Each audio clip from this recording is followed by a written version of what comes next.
حال ہی میں ایک کتاب چھپی ہے، ڈاکٹر سید رضوان علی ندوی، وہ محقق ہیں تاریخ کے، انہوں نے بڑی تاریخی تحقیق کے بعد جو باتیں بیان کی ہیں وہ میں آپ کے سامنے رکھ رہا ہوں۔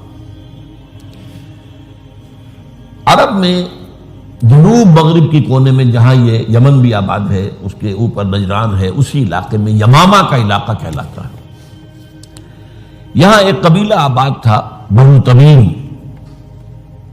یہ جو لوگ تھے بڑے کرخت مزاج، جنگجو، اکھڑ، ضدی، اور جس بات کو ایک دفعہ مان لے اس پر اڑ جانے والے اور مر مٹنے والے۔ یہیں سے فتنہ پہلا اٹھا تھا۔ سب سے بڑا جو نئے جھوٹے نبی کھڑے ہوئے تھے ان میں سب سے بڑا تو مسلمہ کذاب تھا، یہی تو علاقہ تھا۔ اور اس کے خلاف اس فتنے کی سرکوبی میں کتنے صحابہ، 1200 صحابہ ایک جنگ کے اندر شہید ہوئے، جن میں 500 جو ہیں وہ حفاظ تھے رضی اللہ تعالیٰ عنہ اجمعین۔ تو یہ لوگ جو یہ تھے بڑے زوردار تھے۔ اس قبیلے کے بارے میں حضرت عمر رضی اللہ تعالیٰ عنہ نے ایک بڑی عظیم حکمت عملی اختیار کی۔ ان کو وہاں سے اکھاڑ کر اور ایران کی سرحدوں پر آباد کر دیا، اب جہاں پر جہاد ہو رہا تھا، تاکہ ان کے اندر جو یہ جنگجوئی ہے یہ اب اس مقصد کے لیے استعمال ہو، اب وہ دارالاسلام کی توسیع کے مقصد کے لیے استعمال ہو، اور وہ ہوئی۔ حضرت عمر نے 2 چھاؤنیاں بنائی تھی رضی اللہ تعالیٰ، کوفہ اور بصرہ، کیونکہ ظاہر بات ہے کہ اب جو اسلام کا دائرہ پھیل رہا تھا اور اسلامی حکومت پھیل رہی تھی، اور زیادہ تر جو ہے مشرق کی طرف پھیل رہی تھی، ایران اور خراسان وغیرہ کی طرف، تو اب مدینے سے اس کا کنٹرول اتنا آسان نہیں تھا، فاصلہ تھا، تو چھاؤنیاں بنائیں تاکہ یہ اس سرحد کے اوپر یہ موجودہ مرکز رہے، یہاں فوجیں موجود رہیں، کہیں کوئی بغاوت ہو تو اس کو کچلنے کے لیے وہ قوت فوری طور پر دستیاب ہو سکے۔ یہ لوگ ہیں کہ جو عبداللہ ابن سبا کی فتنے سے سب سے زیادہ متاثر ہوئے۔ ان کی مزاج میں وہ کڑھی تو تھی نا۔ حضرت عمر بھی ان کا جو ایک مضبوط کنٹرول تھا انہیں دبائے رکھا ہے، اور ان کا رخ جو ہے ایک دوسری طرف موڑ کر اس سے اسلام کو فائدہ پہنچایا۔ لیکن اس کے بعد جب فتنہ جو آیا یہ عبداللہ ابن سبا، تو سب سے بڑھ کر یہی لوگ اس کے ماننے والے، اور انہی میں سے وہ لوگ تھے جنہوں نے جانیں بھی دے دی ہیں، جنہیں حضرت علی نے زندہ جلایا ہے، اس لیے کہ وہ کہتے تھے کہ علی خدا ہے۔ اے علی تم خدا ہو، تم ہمیں آگ میں جلا رہے ہو، یہ تو تم ہمارا امتحان لے رہے ہو۔ وَلَنَبْلُوَنَّكُمْ بِشَيْءٍ مِّنَ الْخَوْفِ وَالْجُوعِ وَنَقْصٍ مِّنَ الْأَمْوَالِ وَالْأَنفُسِ وَالثَّمَرَاتِ۔ اب وہ اس آیت کو اپنے اوپر منطبق کر رہے ہیں۔ تو یہ جو کرخت لوگ تھے، انہوں نے در حقیقت جو ہے عبداللہ ابن سبا کے کردار میں سب سے بڑا رول پلے کیا، اور انہی کے ہاتھوں حضرت عثمان شہید ہوئے رضی اللہ تعالیٰ۔ اور اس کے بعد انہوں نے حضرت علی رضی اللہ تعالیٰ عنہ کو اپنے گھیرے میں لے لیا، کیونکہ انہی کی کثیر تعداد موجود تھی مدینے میں جب حضرت عثمان شہید ہوئے۔ اس کے بعد اب ظاہر بات ہے کہ کوئی نہ کوئی تو خلیفہ ہونا چاہیے تھا۔ حضرت طلحہ سے کہا گیا، انہوں نے معذرت کر لی، حضرت زبیر سے کہا گیا، انہوں نے معذرت کر لی۔ اب ظاہر بات ہے کہ حضرت علی آخر امت کو چھوڑا تو نہیں جا سکتا تھا بغیر امام کے، انہوں نے قبول کر لی، اگرچہ حضرت حسن روکتے رہے کہ ابا جان یہ ان لوگوں کی بیعت جو ہے آپ قبول نہ کیجیے۔ حضرت حسن تو ان میں سے ہے جو حضرت عثمان کے دروازے پر کھڑے تھے پہرے دار کی حیثیت سے، حسن اور حسین رضی اللہ تعالیٰ عنہ، انہیں تو معلوم تھا فتنہ جو کون لوگ ہیں۔ اس کے بعد حضرت علی رضی اللہ تعالیٰ عنہ نے اسی حکمت سے، جس حکمت کے تحت حضرت عمر نے یہ چھاونیاں آباد کی تھی، دارالخلافہ بھی مدینے سے کوفہ منتقل کر دیا تاکہ پورے عالم اسلام کو کنٹرول کیا جا سکے اس مرکز کے ساتھ۔ اس کا نتیجہ یہ نکلا کہ اب گویا کہ حضرت علی کے گرد ان لوگوں کا گھیراؤ مکمل، کوفے میں یہی تو آباد تھے، کوفی یہی تو تھے، حضرت عمر نے انہیں لا کے یہاں آباد کیا تھا۔ جب حضرت علی نے کوفے کو اپنا دارالخلافہ قرار دیا تو گویا کہ ان کا پھر عمل دخل بہت بڑھ گیا۔ ایک طریقے سے یوں کہا جا سکتا ہے کہ انہوں نے اب حضرت علی رضی اللہ تعالیٰ عنہ کو اپنے محاصرے میں لے لیا۔ چنانچہ جنگ جمل کے موقع پر یہ ہوا ہے کہ صلح ہو گئی تھی، حضرت عائشہ رضی اللہ تعالی عنہ کے جو نمائندے تھے اور ادھر سے حضرت علی، صلح ہو گئی تھی، طے ہو گیا تھا کہ ہاں قاتلین عثمان کو جو ہے اس کو سزا دی جائے گی، قصاص لیا جائے گا حضرت عثمان کی قتل کا۔ لیکن ان لوگوں نے 10,000 آدمی کھڑے ہو گئے کوفے کے اندر، ہم سب قاتل ہیں عثمان کے، لو قصاص ہم سے اگر لے سکتے ہو، جس کے نتیجے میں اور انہوں نے جنگ شروع کر دی۔ اور جب جنگ شروع ہو جائے تو پھر اس کے بعد تو کوئی نہیں دیکھ سکتا کیوں شروع ہوئی، کیسے شروع ہوئی، کس نے شروع کی۔ اب تو یا مارو یا مرو، دو ہی باتیں ہوتی۔ 10,000 مسلمان ایک رات میں شہید ہوئے جنگ جمل میں۔ اب اس کے بعد حضرت علی رضی اللہ تعالیٰ عنہ کی خلافت جو ہے حضرت امیر معاویہ نے ماننے سے انکار کر دیا۔ جب تک قاتلین عثمان کو سزا نہیں دیتے ہم بیعت نہیں کریں گے۔ یہ نہیں کہ دعویٰ کیا ہو کہ میں خلافت کا حقدار ہوں، یہ نہیں، لیکن یہ کہ آپ کو ان کو سزا دینی چاہیے۔ اب یہ تھا وہ مخمصہ جس میں حضرت علی رضی اللہ تعالیٰ عنہ وہ فرماتے تھے تم میرا ساتھ دو تو میں ان قاتلین عثمان سے سزا جو ہے ان کو سزا دے سکتا۔ ادھر انہیں پتا تھا کہ میں سرنڈر کرتا ہوں تو مجھے علی تک تو پہنچنے کوئی نہیں دے گا، راستے میں ختم کر دیں گے رضی اللہ تعالیٰ عنہ۔ تو یہ پیچ تھا ایک جو ایسا پڑا ہے۔ اب اس میں جب حضرت معاویہ اور حضرت علی کے مابین فیصلہ کن جنگ ہوئی، جنگ صفین جسے کہتے ہیں، جس میں 70,000 مسلمان ایک دوسرے کی تلواروں، تیروں، نیزوں سے قتل ہوئے۔ اس موقع پر حضرت معاویہ کی طرف سے ایک آفر آئی، قرآن مجید کو نیزے پر اٹھا کر لوگوں نے کہا کہ یہ خونریزی بند کر دو، ہم قرآن کا فیصلہ ماننے کو تیار ہیں۔ حضرت علی دیکھ رہے تھے کہ یہ اصل میں میری فتح کو شکست سے بدلنے کا پروگرام ہے، تقریباً فتح میری ہو چکی ہے، لیکن یہ جو طبقہ تھا یہ ان کا نہیں، بڑی ٹھیک بات کہہ رہے ہیں، وہ مانیے ان کی بات، جنگ بند کی۔ انہوں نے ہی یہی لوگ تھے جنہوں نے مجبور کیا حضرت علی کو کہ وہ تحکیم پر رضامند ہو جائے۔ اس کے بعد تحکیم میں جو معاملہ ہوا، حضرت علی حضرت عبداللہ ابن عباس کو اپنی طرف سے حاکم بنانا چاہتے تھے، یہ اڑ گئے نہیں۔ یہ اڑ جانے والے لوگ، اور یہی اصل قوت تھے، وہاں ساری طاقت کوئی نہیں کی تھی۔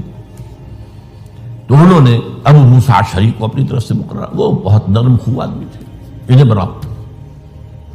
بہرحال جو بھی بات طے ہوئی، اب تاریخ کی روایتوں میں اختلاف ہو سکتا ہے، کہا یہ جاتا ہے کہ طے تو یہ ہوا تھا حکمین کے مابین، ادھر سے ابو موسیٰ اشعری، ادھر سے عمرو بن العاص رضی اللہ تعالی عنہما، کہ آپ اپنے جو کلائنٹ ہیں حضرت علی آپ انہیں معزول کر دیجئے، میں معاویہ کو معزول کر دیتا ہوں، پھر جو ہے مسلمان فیصلہ کر لیں کسی اور کی عبادت۔ انہوں نے کھڑے ہو کے کہہ دیا میں علی کو معزول کرتا ہوں، اور عمرو بن العاص نے کہا کہ میں معاویہ کو قائم کرتا ہوں۔ اب یہ ہے روایت، واللہ عالم، اس میں کتنا سچ ہے کتنا جھوٹ ہے، میں کوئی مورخ نہیں ہوں، میں کوئی تاریخ کا محقق نہیں ہوں۔ اس کے بعد جو ہے اب یہ لوگ انہوں نے کہا کہ مانیے تحکیم کو، اور جب انہوں نے حضرت علی نے اس تحکیم کے فیصلے کو ماننے سے انکار کیا تو باغی ہو گئے، حضرت علی کو کافر قرار دیا، اور جا کر ایک جگہ پر حرورہ ایک جگہ تھی وہاں پر جا کے جمع ہو گئے، جتھا بندی کی، بہت بڑی طاقت پر وہاں کری۔ انہوں نے طے کیا کہ علی بھی کافر ہو گیا، معاویہ بھی کافر ہو گیا، عمرو بن العاص بھی کافر ہو گئے، سب کافر ہیں۔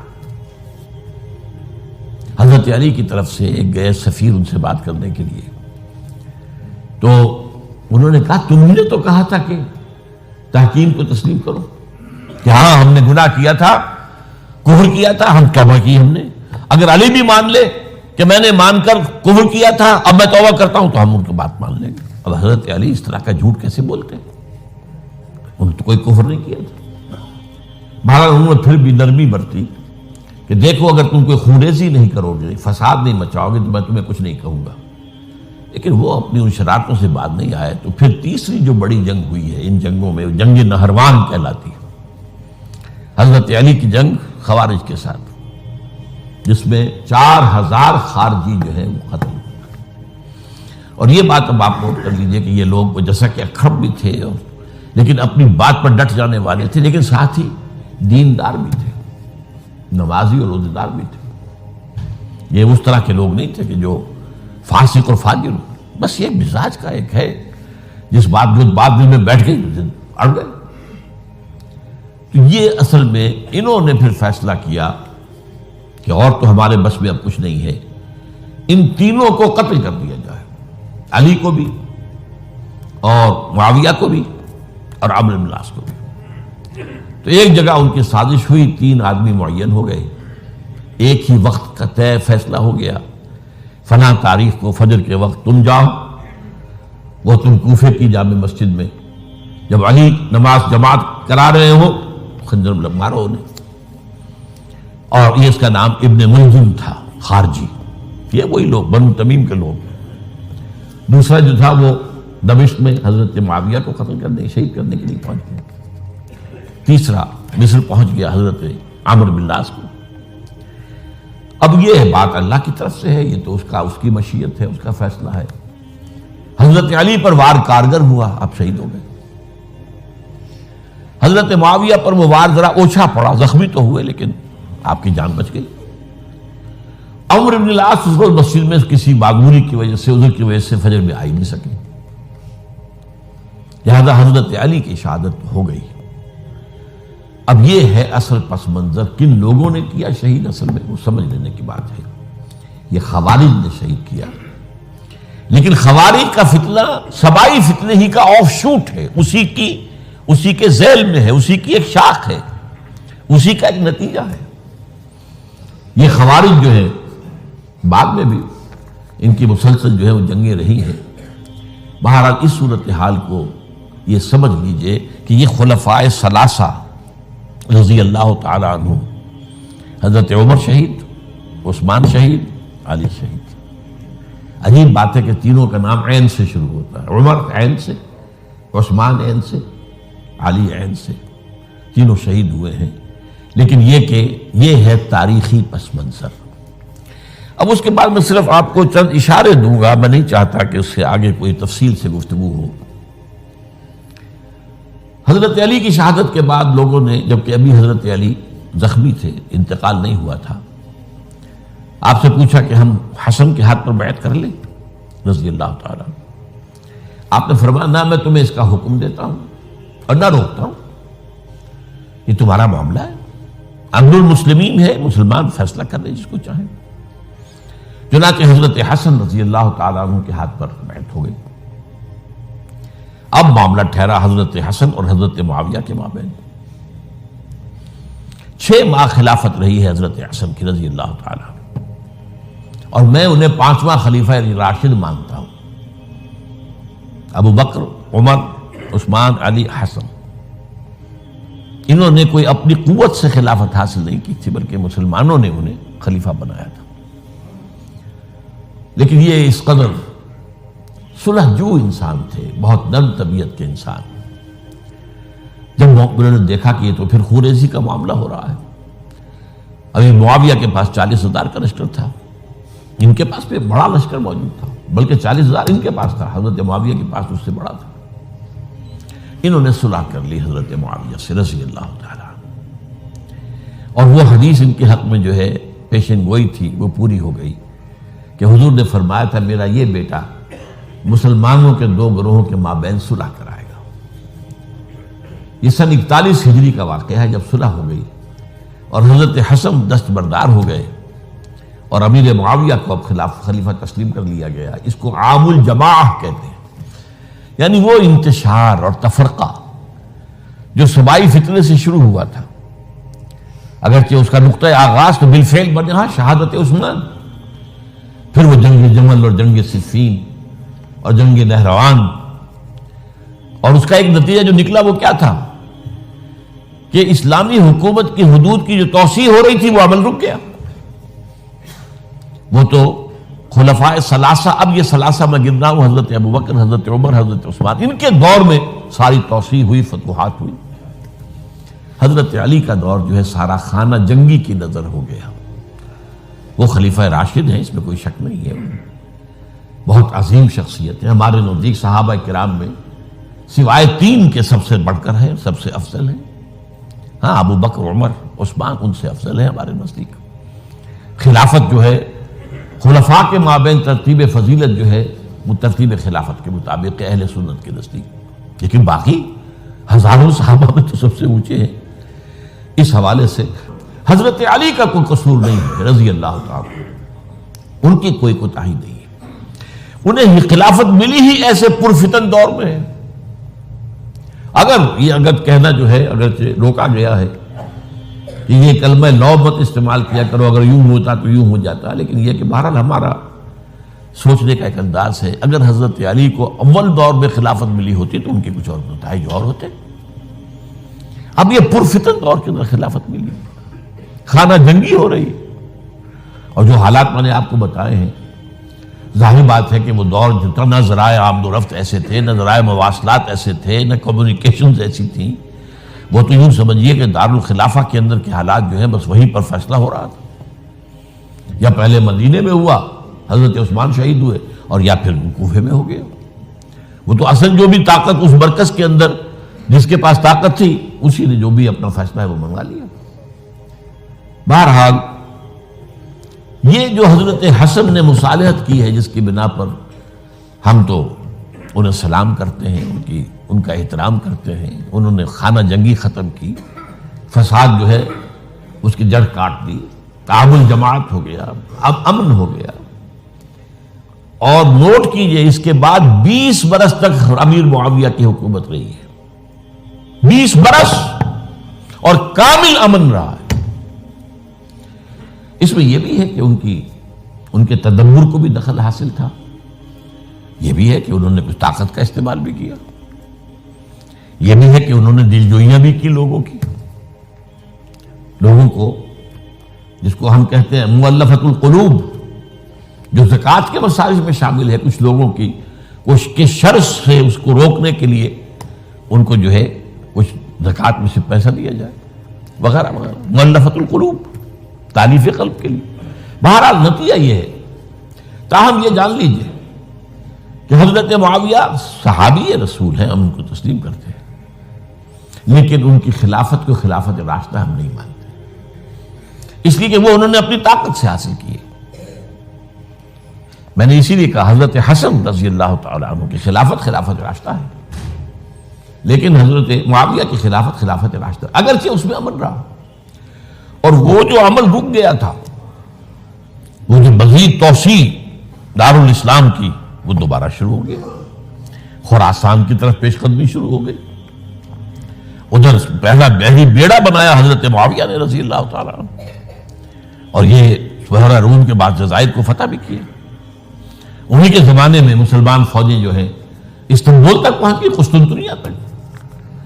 قسطنطنیہ کی فصیل تک پہنچ گئے. اگرچہ فتح نہیں ہو سکا قسطنطنیہ اس وقت، وہ تو بعد میں کئی 100 سال بعد ترک جو خلیفہ تھا اس کے ہاتھوں فتح ہوا، محمد فاتح. لیکن یہ کہ باہر پہنچ گئے تھے وہاں تک، یہ عمل بھی شروع ہو گیا. لیکن انہی لوگوں نے حضرت حسن کو گالیاں دی اس کام پر کہ تم نے صلح کیوں کی. امیر الکافرین کہا، امیر المنافقین کہا، اور انہیں خطاب یا آر المومنین، اے مومنوں کے لیے آر کی کا اور شرم کے باعث. اور ان کے خیمے پر حملہ کیا، اسے جلایا. ان کی جان کے در پہ تھے کہ تم نے صلح کیوں کی. یہ اکھڑ لوگ، یہ لوگ، اس کے بعد اب میں صرف اشارہ کر رہا ہوں، یہی لوگ تھے اصل میں جو 20 برس کے بعد پھر جو حادثہ سانحہ کربلا ہوا ہے اس کا مین کردار یہ تھا. صرف چند جملے اس وقت کہوں گا. سانحہ کربلا پر میرا کتاب جو موجود ہے وہ آپ پڑھیے. حضرت معاویہ رضی اللہ تعالیٰ عنہ کو مغیرہ ابن شعبہ ایک بزرگ صحابیوں میں سے تھے، انہوں نے مشورہ دیا کہ دیکھیے آپ کی خلافت سے پہلے 4 برس تک خانہ جنگی رہی، 1 لاکھ کے قریب مسلمان ایک دوسرے کی تلواروں سے ختم ہو گئے. اب اگر وہ زمانہ گزر گیا، کبار صحابہ تو فوت ہو چکے، بڑے صحابہ تو گئے، اب تو یہ نو مسلم جو فتح کے بعد ایمان لائے یا اس کے بعد ایمان لائے جبکہ سورہ توبہ کی آیات نازل ہو گئی، اب تو یہ لوگ، یا پھر اب نئے لوگ جو مفتوحہ علاقے میں ایمان لا رہے ہیں، مسلمان ہو رہے ہیں۔ لہذا اب وہ جو مسلمانوں کا ایک نظام خلافت راشدہ کا تھا، اگر اس کے پیچھے کسی مضبوط قبیلے کی طاقت نہ ہو تو وہ مرکزیت قائم نہیں رکھ سکے گا۔ لہذا آپ یزید کو اپنا ولی عہد مقرر کر دیں۔ حضرت معاویہ کچھ رہے متردد، لیکن بعد میں ان کی سمجھ میں یہ بات آ گئی۔ یہاں یہ نوٹ کر لیجئے کہ میں یا آپ حضرت معاویہ کے فیصلے سے اختلاف کر سکتے ہیں، ان کی نیت پر حملہ نہیں کر سکتے، وہ صحابی ہیں۔ الصحابۃ کلھم عدول، ان کی نیت بھی یہی تھی، مسئلہ سمجھی اس میں کہ وہی امن جو ہے وہ برقرار رہے۔ اس وقت جو ہے کچھ تھے ہمارے جو اس وقت اگرچہ وہ صغار صحابہ میں شمار ہوتے تھے لیکن اب وہ کبار تھے، وہ کھڑے ہو گئے کہ آپ یہ کام غلط کر رہے ہیں، یہ قیصریت اور کسرویت جو ہے اس کا آغاز کر رہے ہیں۔ اور یہ کون لوگ تھے؟ اب دیکھیے ترتیب: ابو بکر کے بیٹے عبد الرحمن، عمر کے بیٹے عبداللہ ابن عمر، عباس کے بیٹے عبداللہ ابن عباس، زبیر کے بیٹے عبداللہ ابن زبیر، علی کے بیٹے حضرت حسین۔ حضرت حسن فوت ہو چکے تھے کیونکہ یہ عین وسط میں ہوا واقعہ، 20 سال کے درمیان 10 سال حضرت معاویہ کی حکومت کو شروع ہوئے 10 سال ہو چکے تھے۔ میری جو تحقیق ہے یا مطالعہ اس کے مطابق تو یہ ہے کہ حضرت عثمان نے مصلحت سے، حضرت معاویہ نے مصلحت سے کام لیا اور ان پر جبر نہیں کیا۔ لیکن انہی ندوی صاحب نے کچھ لکھا ہے کہ بالجبر بھی ان سے بیعت لے لی، بیعت ولی عہدی۔ مجھے اس سے اختلاف ہے، یہ حضرات ایسے نہیں تھے کہ جو بالجبر بیعت کرنے والے ہوں، میں اس کو ماننے کو تیار نہیں۔ بہرحال یہ حضرت، میرے نزدیک حضرت معاویہ نے جبر نہیں کیا، زبردستی نہیں کی۔ لیکن جب حضرت معاویہ کا انتقال ہو گیا، اب جو ہے معاملہ یہ پیدا ہو گیا کہ آپ بیعت کریں نہ کریں تو پھر جو ہے باغی شمار ہوگی۔ عبد الرحمن ابن ابو بکر رضی اللہ تعالی عنہما وہ فوت ہو چکے تھے، اب 4 رہ گئے تھے، عبداللہ ابن عمر، عبداللہ ابن عباس، یہ دونوں تھے جو عمر میں بڑے تھے، عبداللہ ابن زبیر اور حسین ابن علی رضی اللہ تعالی عنہ۔ ان چاروں نے کہا کہ کام غلط ہوا ہے یہ، لیکن اس کے بعد ایک تفریق ہو گئی۔